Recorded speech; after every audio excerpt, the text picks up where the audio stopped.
Welcome to our micro-learning channel. In this video, we will be discussing the role of 3D printing technologies. Let's start by contrasting traditional mass production with today's demand for personalization, using the scale imagery to show how high-volume tablet presses and uniform dosages conflict with pharmacogenomics and tailored dosing. Mass manufacturing can lead to adverse reactions, suboptimal efficacy, and poor adherence, especially for pediatric and geriatric patients, which creates a clear need to reconcile efficiency with individualized therapies. This visual shows a paradigm shift from subtractive milling and powder molds toward additive manufacturing, with the arrow and holographic capsule underscoring how 3D printing delivers geometric flexibility, microgram-level dose titration, and true on-demand production, enabling each dosage form to be customized to a patient's biology and clinical needs rather than relying on one-size-fits-all batches. The technology comparison chart maps trade-offs across FDM, binder jetting, and SLA by resolution, drug loading capacity, thermal stress on APIs, and material availability.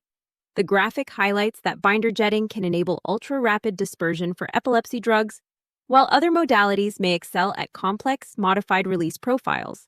So selecting a modality depends on whether the priority is rapid release, gentle processing, or sophisticated release geometries.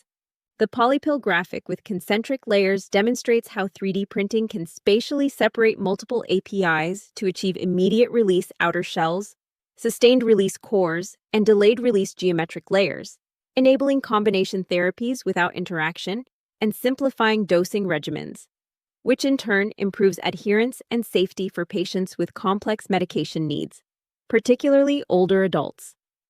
The supply chain diagram contrasts a centralized factory-to-pharmacy flow with a decentralized point-of-care model that links a pharma company's digital blueprints through a secure cloud to local hospital or pharmacy 3D printers, illustrating how localized on-demand printing can instantly bypass global shortages, minimize drug degradation in transit, drastically reduce inventory holding costs, and deliver medicines where patients actually receive care. The market timeline tracks commercial milestones from the 2015 FDA approval of Spritum through clinical trials in personalized pediatrics and the emergence of startups like FabRx and Multiply Labs up to current Tier 1 strategic partnerships, painting an upward adoption curve and demonstrating that printed pharmaceuticals are moving from proof of concept towards scalable commercial reality.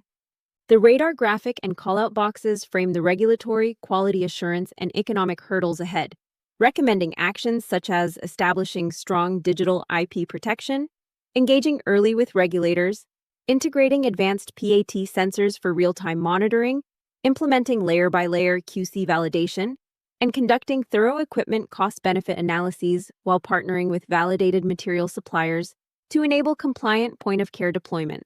The strategic roadmap stair-step outlines a phased integration plan. Horizon 1 in years 1 to 3 focuses on R&D prototyping and clinical trials.